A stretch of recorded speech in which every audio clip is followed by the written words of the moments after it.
Yo, yo. Am I on? Am I live? Check, check, check it out. Yo, we back with another live from the Casual Experts Podcast. I'm your host, Mike Theory. And man, we got some fights coming up this weekend, November 22nd. It's a pretty good day for fights, man. So we're at November 22nd. We're breaking down the Ring 4 card, Night of Champions in Riyadh. And we also have a stacked 360 promotion card out in Long Beach at, I forget the name, something studios. It's in Long Beach, though. I forget the name of it. Trust me, you're not going to want to miss the card, though. I might be forgetting the name of the studios in Long Beach for 360, but check it out. Instagram, they have it. Google it. Pops up right away. It's in Long Beach. It's gonna bother me. It's gonna bother me that I can't remember that name. Let's start off with the Ring 4 though. Main event. We got Benavidez versus Yarde, right? WBC light heavyweight title fight. David Benavidez 30-0 versus Anthony Yarde 27-3. Now, this is a this is this is David Benavidez. He's defending his belt, right? He's defending his WBC light heavyweight belt, the green strap. Now, if Benavidez wins, he's going to continue as becoming an emerging face of that division, right? And likely chases a unification for a unification fight or a big name challenger, and wins this one. That's that next step. Now, but if Benavidez loses, he's gonna take a hit to his aura, right? Like the Mexican monster. He loses this fight, that Mexican monster aura starts to diminish a little bit, right? He'll need to regroup, takes some safer fights, and maybe rebuild that elite status again and come back with a knockout. But if he knocks out Yarde, it's gonna set a statement, right? It's a statement fight for him. If he goes and defends his bout, knocks him out, and then eventually, because we got Benavidez on the same card, right? So Benavidez knocks out Yarde, potentially sets up that match for Benavidez, or he goes and chases a unification with Bevel. So, but a statement win is him knocking him out. If he goes out there and a couple fights in all his fights in light heavyweight, he hasn't no knockouts. So the Mexican monster aura is him knocking people out. That's what comes with that aura. So I think a statement here would be for David Benavidez to go out there and knock out Anthony Yarde. Well, if Yarde wins, this is a potentially career-defining upset, right? Catapulting him into the big leagues with unification possibilities now, right? So he takes that strap away. Now he's in the driver's seat.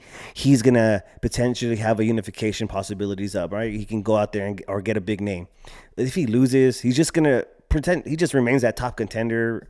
But he may need to pick up a couple wins before another title shot, right? So he's back to the drawing board for him. So he loses, he's back at the bottom, and he's gonna have to work his way all the way back up. So it's a big fight for them, right? Both of them.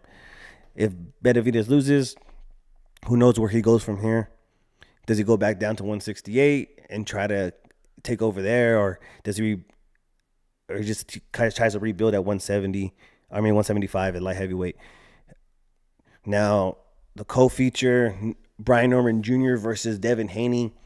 Brian Norman Jr. is going to defends, or fights for the WBO welterweight title against. No, he's defending, right? He's defending against Devin Haney. When he fights for, he's defending his belt against Devin Haney. Now, if Norman wins, he's legit elite, right? Unification fights or marquee matchups could follow up. This is going to give him that name. Beating Devin Haney just solidifies his name, right? Well, he's already a knockout artist, but it's just going to give him that name to go ahead and get fights, right? Hopefully it's a little easier that, right? Well, if Norman loses, it's a setback. He might need a couple big wins. It's just couple big wins to stay in title conversations. It depends how he loses. Now, if Haney wins, undefeated status, undefeated status continues, and he's one step closer to major unification opportunities. Does he go ahead and unify all the belts again up there? If Haney loses, man, it's just there's a lot of talk, right? If he loses, he gets knocked out.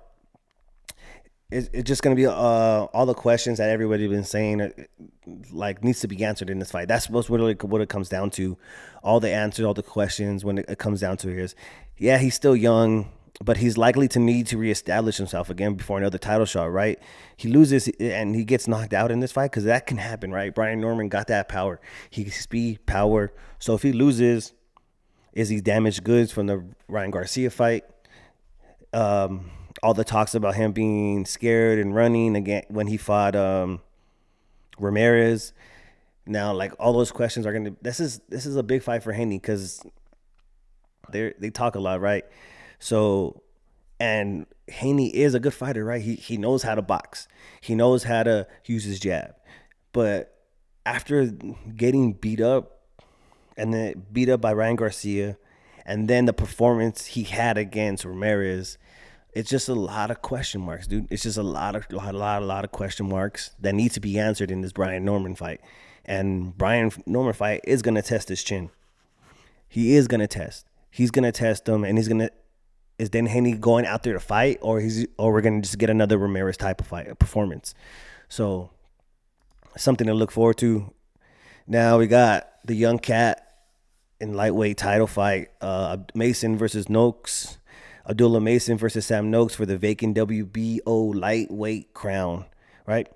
If one of them wins, they become automatically becoming the bright new faces in the division, potentially in line for big fights in 2026. Now, if one of them loses, it stings, but it's not career over. A rebound fight. Why did I say felt? A rebound fight or two can get them right back in the mix, right? They're young, but Abdullah Mason does have a lot of hype behind him. So getting this strap is just gonna put him out there, and man, there's a lot of good fights that can potentially, happen if Mason wins this fight. The fight that I can't wait to see is the junior bantamweight, Jesse Bam Rodriguez versus Fernando Martinez. Now, the reason why I'm hyped about this is because I just like watching Bam fight. Man, I'm super hyped for Bam Rodriguez. His potential, his ceiling is off the charts. There's no cap on his ceiling. Now, Rodriguez wins this, he's knocking on undisputed status, right? He's gonna be on the heels of getting undisputed status. He's unifying. So, but if he loses this fight, man, it kind of just like stops the momentum of what's happening with him. Not really, like he can still get back up there, but it's I think it's just there's a lot of hype right now, a lot of momentum, potential big fights with Inoue or Nakatani. Like those are that's what's gonna happen. That's what's coming. It's not like when or maybe. They're coming. It's a matter of when. That's what I mean. It's not how or all possibilities or dreams. Like, it's gonna happen. Those fights will happen, and it's just a matter of time. So as long as he keeps winning and doing what he's doing, like those big fights are gonna happen. Now, if Martinez does happen to win, he shakes up the division and could become a Manator or a major challenger, right? Like, but man, I have my pick for this one. I'm biased, is Bam Rodriguez. So I don't see Martinez happening. Like, Martinez is a good fighter, don't get me wrong, but man, Bam's just on a roll right now. Arthur Beterbiev coming off a loss, and he's gonna fight Dion Nicholson. Like, if Beterbiev wins, he's back. He's back in the picture. His name is back there. So just remember, rematch territory or even a possible fight with David Benavidez. I would love to see Benavidez win, Beterbiev win, and have that matchup. I think David Benavidez versus Beterbiev before even Beterbiev tries to go and get that rematch, or I'm talking more for David Benavidez going up and trying to fight Bivol. I want to see Beterbiev versus Benavidez first.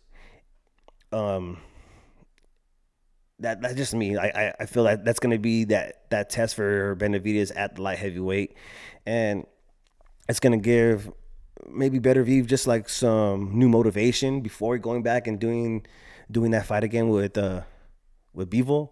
But if Benavidez loses, it's a major setback. It could mean a longer road back to contention. I don't see Benavidez fight happening, or like if he loses, there's just gonna be a lot of questions. Or there's already a lot of questions with him and his age and all that stuff. So it's like a must win. This fight's like a must win for Benavidez for sure.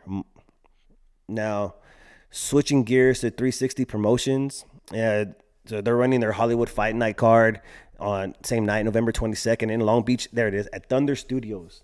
Thunder Studios. I couldn't remember the damn name.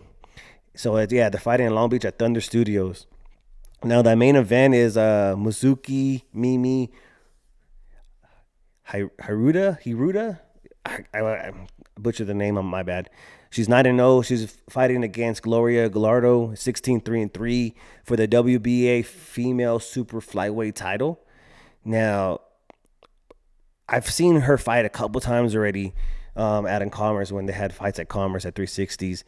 Now, if Hiruta wins, if Mizuki wins, that's just going to add to her already growing star power. Like, she's puts on good performances. She's super happy all the time, charismatic, has energy. Like, so it's just going to continue to build her legacy as one of women's boxing's most active champions. Another defense increases her value, and she could land even bigger names coming up in the future. So it's just like watching her right now. It's her technical ability, the way she fights, the charisma she brings to the ring, all that is just a star waiting to pop, especially in women's boxing right now. Women's boxing right now it's on the rise. There's a lot of eyes being drawn into women's boxing, and 360 Promotions is at that forefront for women's boxing. So with another win for Mizuki, it just increases everything about her, and she's like on the edge of becoming a superstar for sure. We also got Abel Mejia on the card, undefeated super featherweight, 9-0, 6 KOs from Orange, California. Now, same thing with him. If he gets his win again, gets his win with the knockout, he continues to build his 360 Promotions legacy, raising his stock and positioning himself for bigger fights. So he's another one of 360's rising stars. A lot of knockout power behind him. Do not miss this card. Now we got Lupita Baby-Faced Assassin Medina, 11-0, 2 KOs on the same card. Now, she's just a rising star as herself. She's reinforcing her rising star status, possibly earning the title shot opportunities or bigger matches. She's right there at that cusp of getting that title shot. So just with another impressive win, we can possibly see a title shot next. Now, here's why November 22nd is massive. Not just globally, but locally, for 360 Promotions. A win for Mejia could vault him from prospect to must-watch name in the super featherweight division. He's young, hungry, and this could lead to bigger fights, maybe even national TV. Now, a loss for Mejia, he'll need to recalibrate, probably drop back in with other top 360 guys and show he's still on the come up. But I don't see that happening. The way this guy prepares, the way he goes in and he's able to overcome adversity in the ring, it shows that he's ready for those next big fights. Now, for Medina, a win cements her as a real threat in women's boxing. She's already undefeated, and a big 360 spotlight could help her land major title opportunities. So these are the reasons why if you're in or around Long Beach, close by, or if not, go to UFC Fight Pass, watch 360 Promotions, go to Long Beach Thunder Studios. Like this is a must-see card for sure. Now, plus when you combine the Riyadh card with Long Beach, you're seeing boxing built from two very different angles: big international unification fights and grassroots talent being developed under one roof. So, man, that's why for me this fight night is is big for boxing. You got young prospects, local talent on the verge of becoming stars or household names. And then you also got the big names fighting for unification bouts. It's like the best of both worlds, right? So here's the deal. November 22nd is not just another fight night. It's a collision of worlds. Global champions in Riyadh and rising stars in Long Beach. Tune into the Zone for Ring 4 and then catch the 360 show on UFC Fight Pass. Whether you're in for mega title fights or next generation grinding it out, this night delivers. And to everybody tapping in, it's Casual Extras Podcast. Thanks for riding with me. Until next time, keep your hands up, keep your takes hot, and